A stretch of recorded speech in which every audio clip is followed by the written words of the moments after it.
Você sabe o que é alocação de ativos? Várias pessoas, elas entram no mundo de investimentos, nem sabem como colocar o dinheiro em determinados ativos, sem saber o que são classes, sem saber as categorias, os tipos. Quando você ouve aquela máxima que alguém diz assim, diversifique, aí você fica, mas diversificar, mas como, né? Como é que eu vou diversificar? Tem gente que não sabe nem o que é diversificar.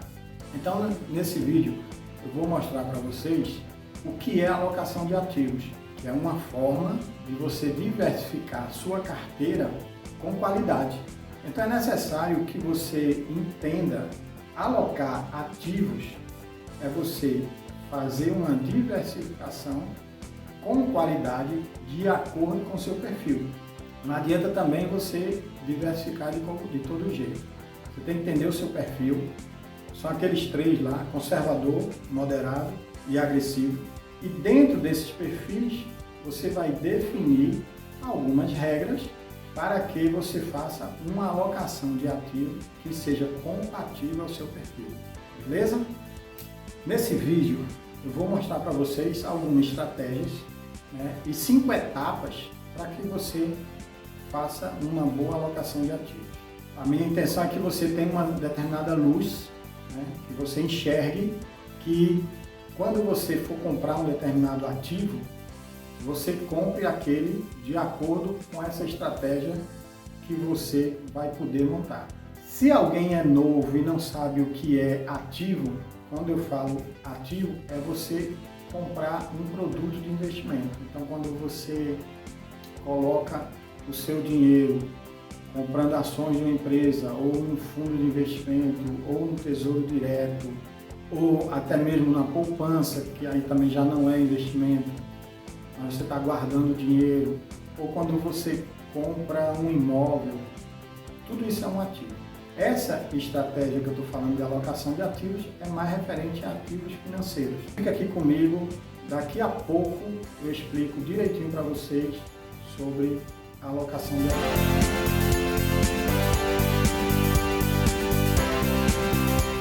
Antes de mostrar o que é alocação de ativos, eu queria pedir para você se inscrever no canal, para você ativar o sininho, as notificações no caso, e aí você vai ser avisado toda vez que eu postar um vídeo novo, e deixe seu like, que ele ajuda muito para que eu continue postando vídeos de qualidade. Então bora lá! A alocação de ativos é uma estratégia de investimento que ela visa melhorar a relação entre o risco e o retorno. Você sabe que quanto maior o retorno, maior o risco você está correndo. Quanto menor o retorno, menor o risco. Então, a alocação de ativos é exatamente você ter o controle do risco e do retorno. Então, diversos fundos de investimento, eles baseiam nessa estratégia de alocação de ativos. E assim, eles têm todo um apoio, existe um apoio científico, existe um apoio de pesquisa, um apoio acadêmico que é feito para que eles se baseiem de como fazer a melhor estratégia para a alocação de ativos. Tem um professor de finanças lá dos Estados Unidos, o nome dele é Roger Botson. Ele fez um estudo para mostrar qual é o impacto de retorno de uma carteira de investimentos, qual é a habilidade do gestor. Ele fez um estudo assim, quando o gestor seleciona as ações e os títulos no tempo certo, ou quando ele faz uma alocação de ativos. O que ele percebeu nesse estudo é que assim, 90% do retorno ele está ligado a essa carteira com a alocação de ativos de longo prazo. Vê a importância da alocação de ativos. E apenas 10% é que é atribuído ao market time. O market time é aquele momento que o gestor define pela compra ou pela venda de um ativo. Então tem algumas pessoas que ficam esperando o preço de uma determinada ação chegar no valor X para poder comprar ou para poder vender. Nesse estudo, considerando um longo prazo, o Roger Botson, ele diz assim, você não precisa ficar preocupado no momento da compra. Se você definiu que tem que comprar aquele papel, você compra. Ao longo do tempo, você vai ter um retorno melhor. Então, dentro dessa carteira de investimento, você vai ter um retorno melhor que você fez isso em relação àqueles que você fez o market timing, né, que é esperar o momento certo da compra. Mesmo porque não existe momento certo da compra. Quando você é um investidor, não há esse momento. O momento certo da compra é quando é um trader, que eu tenho até um vídeo falando sobre trader e investidor.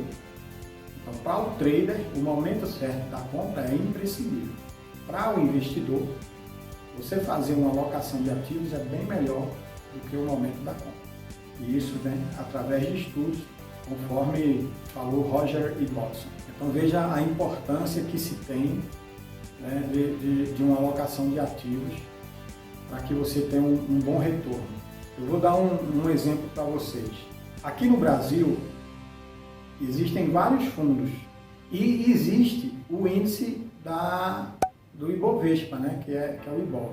Foi feito um estudo, esse índice Ibovespa, ele foi superior a 66% de todos os fundos de ativos lá do Ibovespa. Quer dizer, de cada 3 fundos que existem, o índice Ibovespa superou 2. Aí vem, né, aquela pergunta, se os fundos que têm analistas, consultores, gestores qualificados, né, pessoas que têm um domínio extraordinário financeiro, passam o dia vendo isso, se de cada 3, 2 perdem, né, de cada 3 fundos, 2 perdem, imagina você que não tem as informações do mercado financeiro rápidas como eles têm, né, dos índices, de tudo, para você competir, para superar o índice Bovespa. Requer assim, um conhecimento muito bom. Teve um outro estudo, que esse foi de uma empresa de pesquisa chamada Dalbar, que é uma empresa lá dos Estados Unidos. Ela disse assim, que o investidor médio ele tem um retorno de 3,99% ao ano. 4% arredondando, 4% ao ano. É o retorno médio do investidor americano, lógico, né, que essa pesquisa foi feita lá. Enquanto que o índice da Bolsa de Valores lá dos Estados Unidos, o S&P 500, ele tem um retorno médio ao ano de 11,9%. Essa pesquisa ela foi feita durante 20 anos, foi de 86 a 2006. Se você considerar de 4% até aproximadamente 12%, dá 8%. Você dobrou e triplicou o seu percentual de ganho se você tivesse colocado no índice S&P 500. Então, traduzindo em valores mesmo, se você considerar que você tinha 10 mil reais, se você foi sozinho colocar em fundos no mercado, tal, ou comprar alguma ação, ou fundos imobiliários, ou fundos de renda fixa, você ia ter um retorno de aproximadamente R$ 21.494. Quer dizer, você dobrava, né, esse valor, de 10 para 21. Mas se você colocou no SP 500, né, no S&P 500, que são das 500 maiores empresas da Bolsa Americana, esse retorno seria de R$ 94.755, 9 vezes mais.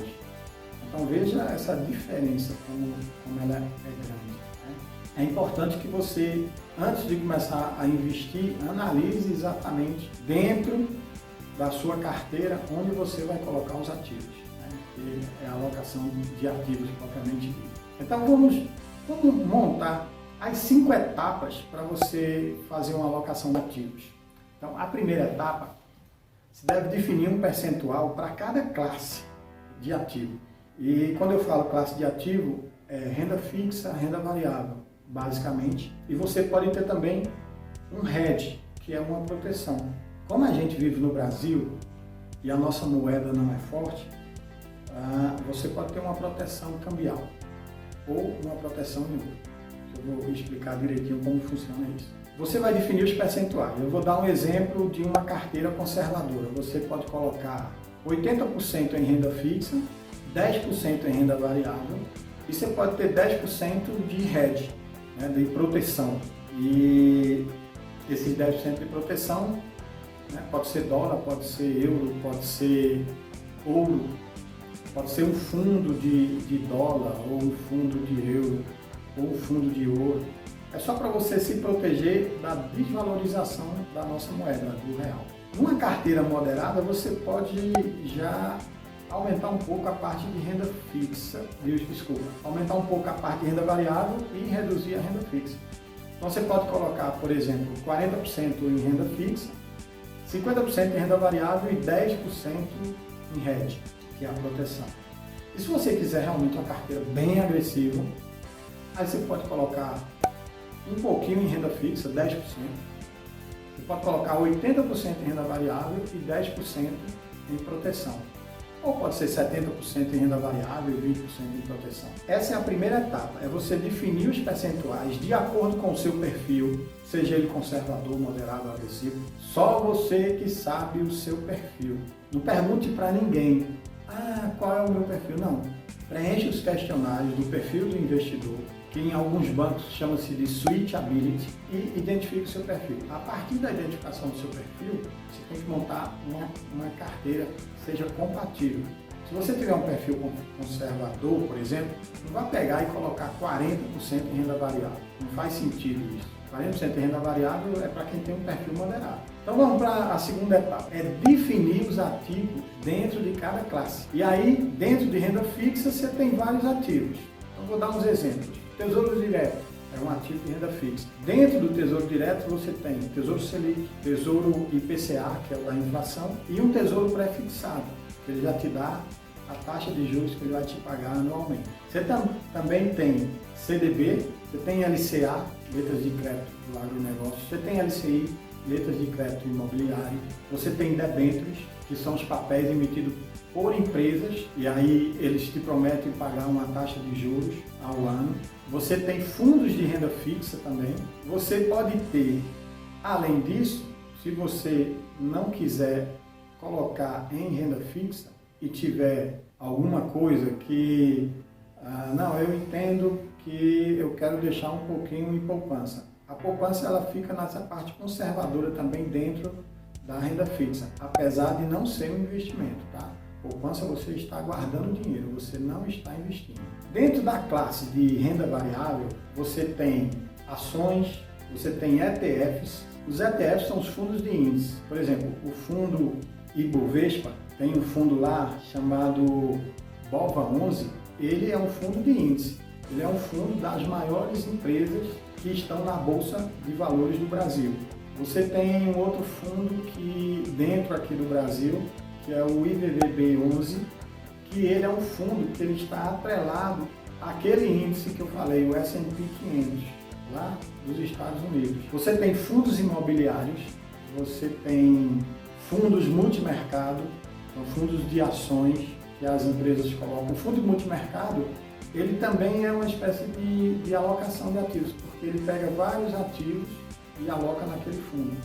Eles têm ativos de renda fixa, ativos de renda variável. E você tem também, além dessas duas classes, aí você tem a proteção, que eu falei, que é o hedge. O hedge é só uma proteção em relação à desvalorização da nossa moeda. Porque toda vez que tem uma crise, o dólar sobe e o real cai. Se você tiver alguma coisa em dólar, você está se protegendo, porque o real está se desvalorizando, mas você tem dólar e o teu dólar está valorizando. Então você pode ter também uma parte como hedge, como proteção. Além do dólar, existe o euro. Você pode comprar um fundo de dólar ou um fundo de euro. E você também tem a opção de ouro. Ouro também é proteção. Quando se tem crise, alguns investidores eles correm para dólar, outros investidores correm para ouro. 25% de valorização teve o ouro do início do ano até agora. Ele é um dos ativos que mais se valorizou. Então veja como é interessante essa proteção que você ter. Ela te protege nesses momentos de crise. Quando não há crise, você está com ela lá, ela não vai ter uma rentabilidade tão boa, mas quando ocorre uma crise, ela aparece. Mas vamos para a terceira etapa. Você vai definir os produtos dentro de cada classe. Aí vamos supor que você definiu. Aí agora você vai colocar os percentuais. Então vamos supor que de renda fixa você definiu que vai ficar no Tesouro Selic, vai fazer LCA e vai fazer também um fundo de investimento, colocar dinheiro no fundo de investimento. Então, vamos supor que o de renda fixa você tinha colocado 60%. Aí você pode colocar 20% no Tesouro, 20% no CDB, 20% em LCA. Aí, mesma coisa você vai fazer com a renda variável. Você pode definir que, vamos supor que você tinha 30% para renda variável. Aí você coloca 10% em ações, 10% em fundos imobiliários, 10% em ETF, que são os fundos de índice. Você pode até diversificar um pouco mais. 10% em ações, 10% em fundos imobiliários, 5% em ETFs, que são os fundos de índice, e mais 5% em fundos multimercados ou fundos de ações. Então essa definição você que vai fazer. Dentro da parte de proteção, você pode definir, vamos supor que era 10% que você havia definido de proteção. Você pode pegar esses 10% e comprar fundos de dólar. Ou você pode comprar o dólar mesmo. A desvantagem de comprar o dólar é que você vai ter que guardar em algum lugar. E aí entra a questão da segurança. Ou você pode comprar fundos de ouro. Nada impede também você comprar o ouro em si. Mas entra aquela questão também da segurança, né? Onde é que você vai guardar isso? Depois que você definiu esses percentuais, né, você montou sua carteira. E aí quando você vai fazer essas aplicações, né, vamos supor, vai comprar ações, você já definiu que ações você vai comprar. Você não precisa ficar olhando se a ação daquela empresa que você havia definido que iria comprar, se ela subiu ou se ela caiu. É aquela mesma história que eu falei do market time. Você não precisa ficar olhando, eita, hoje esse papel subiu, eu não vou comprar, vou esperar ele cair. Não. Você definiu comprar, você entende que a empresa é sólida, compre. Porque esse investimento é para médio e longo prazo, não é um investimento para curto prazo. Aquela história, eu falei, curto prazo é day trade, beleza? E aí, você montou essa carteira, vai chegar um determinado momento que você precisa reequilibrar a sua carteira ou rebalancear. Então, por exemplo, você havia definido que sua carteira era 60% de renda fixa, 30% de renda variável e 10% de hedge. Quando você passa um determinado tempo, não tem a necessidade de você ficar todo dia olhando sua carteira, você analisa se esses percentuais permanecem ou se esses percentuais, se eles foram alterados. Vamos supor que a renda fixa, que era 60%, ela caiu para 50% e a renda variável subiu para 40%. E o hedge continua os 10%, não teve alteração. Então, quando você for fazer novos aportes, você tem que voltar ao equilíbrio da sua carteira. Então, a renda fixa, que era 60%, caiu para 50%, você tem que fazer com que ela volte para 60%. E a renda variável, não era 30%, né? E subiu para 40%, você tem que fazer com que ela volte para os 30%. Então, isso é o que se chama de reequilibrar a carteira, ou de você fazer uma espécie de, não só de reequilíbrio, né, como eles se falam, mas você tratar um rebalanceamento. Rebalancear é basicamente a mesma coisa. E aí você vai definir esse prazo. Se é trimestral, se é semestral, se é anual, pode ser mensal também. Mas a ideia é que, como você está investindo para médio e longo prazo, você não precisa ficar perdendo, entre aspas, muito tempo com isso. Né? Tipo, algumas pessoas ficam todo dia olhando a bolsa, se a bolsa caiu, se a bolsa subiu. Eu acho que vai aparecer algum sinal para você quando for um momento imprevisível. Nesse momento, se você tinha colocado que ia verificar sua carteira só no final do ano, mas com esse cenário você poderia ligar a luzinha amarela. Opa, vai acontecer alguma coisa. Porque renda fixa teve problema, renda variável teve problema no cenário. Os dois tiveram problema. Então é até uma falácia de algumas pessoas acharem que somente a bolsa é que teve problema. Não. Teve problema em renda fixa. Quem foi vender em renda fixa, considerando em relação ao ano passado, vendeu com prejuízo. Os fundos de renda fixa tiveram prejuízo. Então, essa pandemia, ela foi ruim para todo tipo de investimento. E não só o investimento em si, né? e ruim para várias pessoas. Vamos lá, continuando. Você tem que, toda vez que você for analisar a sua carteira, você tem que verificar se os seus ativos também vão permanecer. Por quê? Pode ocorrer de um determinado ativo, por exemplo, uma determinada empresa, ela dá sinal de que não vai conseguir continuar tendo aqueles fundamentos que fizeram com que você investisse nela. Então é necessário que você analise se é o momento de sair dessa empresa.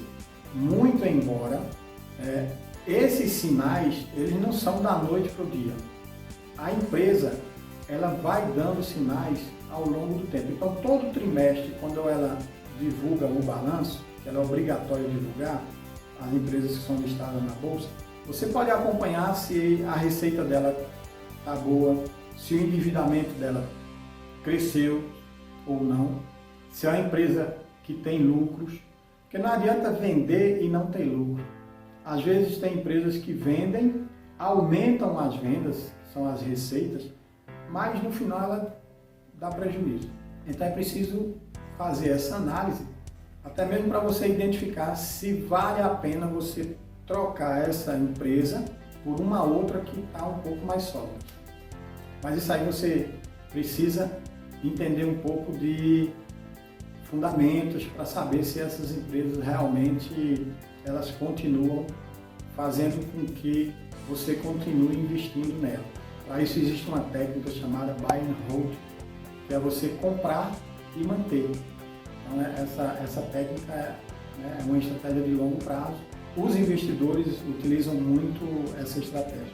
Então, é preciso que você tenha um tempo de maturação dessa sua alocação de ativos para verificar se os percentuais que você colocou estão condizentes com o seu planejamento. E aí você tem que deixar um período de maturação.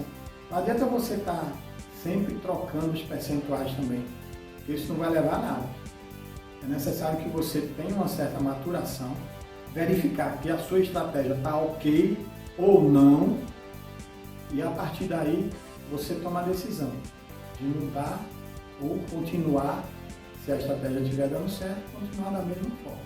Eu falo isso principalmente em relação aos iniciantes. Quando a pessoa está iniciando, ela quer ver o resultado logo. E assim, você tem que ter paciência. A alocação de ativos é para longo prazo. É para 10, 15, 20 anos, 30 anos. Você não precisa ficar toda semana verificando se está tendo bom rendimento na sua alocação de ativos. É necessário que você deixe um período de maturação e depois você compara. E aí você pode comparar com o CDI, você pode comparar com o Ibovespa e pode até comparar com o índice S&P 500. Quer dizer, você tem parâmetros para comparar, para verificar se a sua estratégia está boa.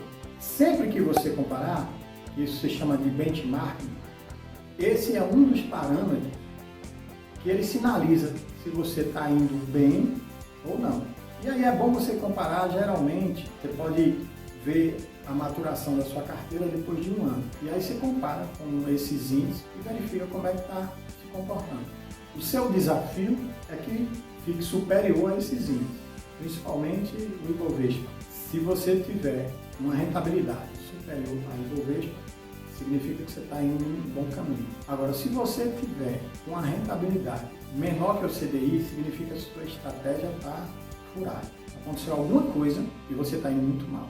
E aí é necessário você ajustar não só os percentuais, mas os ativos que você tem dentro de cada classe, que só assim você vai conseguir superar. E você tem que entender os motivos. Muitas vezes a gente erra e aí esse erro ele vai servir de lição para que você não repita mais na frente.